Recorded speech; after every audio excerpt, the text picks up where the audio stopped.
rate and go and borrow money on double digit, Honorable Speaker. How can that happen logically?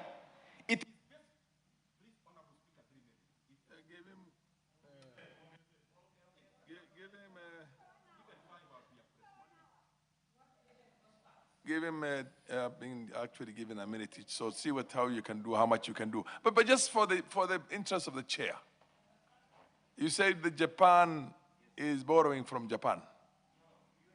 I can make the point. Japan is borrowing from itself. That's why it's got a 240 something. Where does it borrow from?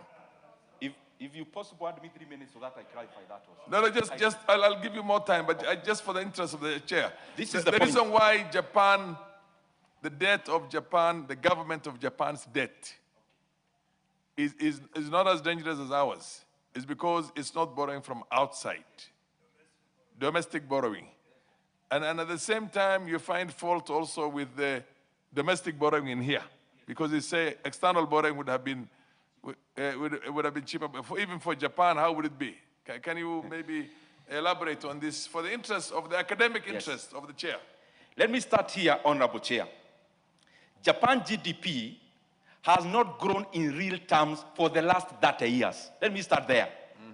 That dissuades the argument about heavily relying on debt. The Japan GDP has remained around 4.9 trillion US dollars since 1994, Honorable Speaker, in real terms. Second thing, what gets reported when we talk about debt to GDP ratio is gross debt. It does not account for the fact that you have borrowed, but you have also lent. Japan's case is this, Honorable Speaker. Japan, when we report the debt to GDP ratio over 200%, it has not accounted for the fact that Japan is the #1 lender to the US, Honorable Speaker. Japan is also a lender to Kenya. That is not discounted. When you discount that, the debt to GDP ratio climbs down drastically, Honorable Speaker. That's the point. But the other issue of domestic and foreign. Honorable Speaker, Japanese debt relies, yes, domestically in terms of resource mobilization. But you look at the cost. Japan can actually afford to borrow domestically at 0.5% and lend to another country at 3%. They will be in business, Honorable Speaker, because their money is cheaper that is coming in than the money that is going out, Honorable Speaker. And therefore, the issue about comparing Kenya and Japan and the US, when we need to make a political point, is totally out of place. Can I now go to my 1 minute?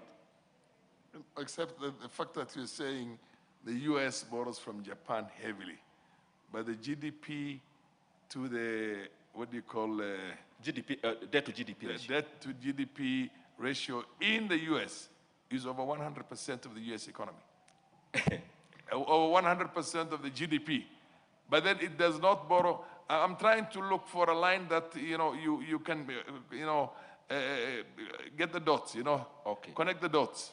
On the one hand, in Japan, they borrow domestically and lend externally. Yes. And lend to the US. So the US essentially should be in a predicament like ours. Actually worse, because they're over 120% GDP to debt ratio. But maybe just educate us on that. Honorable Speaker, and I'm saying it very respectfully. Yes. I'll need an hour only to deal with that alone. Let me start here. When you are dealing with a country. All right, you have 1 minute, and then we will, 1 minute for the benefit, because the chair really wanted you to elaborate. Can I clarify, then I go to the 1 minute? 1 minute. 1 minute. For this alone or for my 1 minute? 1 minute. Okay.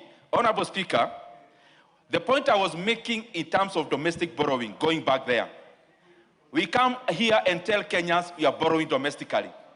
But we are borrowing 78% domestically on one account, that we are leaving 3% interest rate money to come to a 10% money, Honorable Speaker. It's for one reason.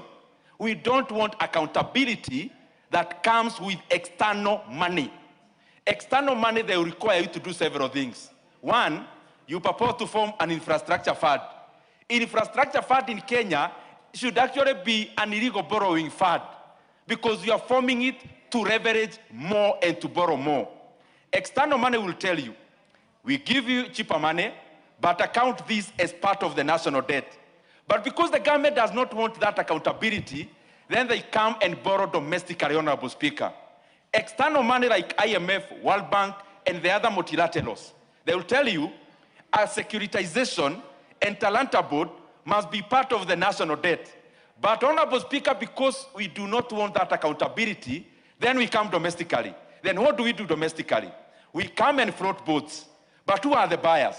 Number one buyer of the boat is NSSF. The number two, Honorable Speaker, is superannuation fund. And therefore, basically, part of this money is actually government borrowing money, its own money, Honorable Speaker. It's actually borrowing money that is meant for workers, Honorable Speaker, because phone calls can be made and NSSF can, in a manner that is not optimal, then channel resources there, Honorable Speaker.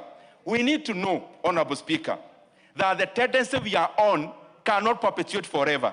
We will soon be like Senegal and later on like Ghana. But I hope the decision makers can realize that the stability of our economy is more important than the current. What's your point of order, Honorable? Although the Honorable NDINDI has, what's your point of order?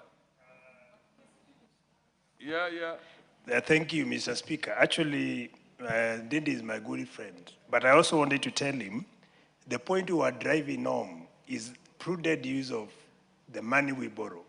And actually, if you talk of Japan, the money they borrow is locally borrowed. You should actually compare a country like Morocco. Morocco, the debt ratio to the GDP is 70%, which is at the same level with Kenya. But you see, Morocco is doing better than Kenya by far. Not export alone.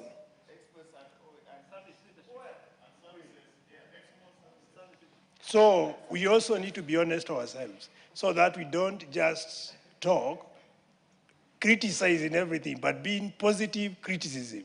And that is what I was trying to tell my brother, Ndindi. What's your point of order, the Honorable Dr. Wilberforce Oundo? Honorable Speaker, with deference to the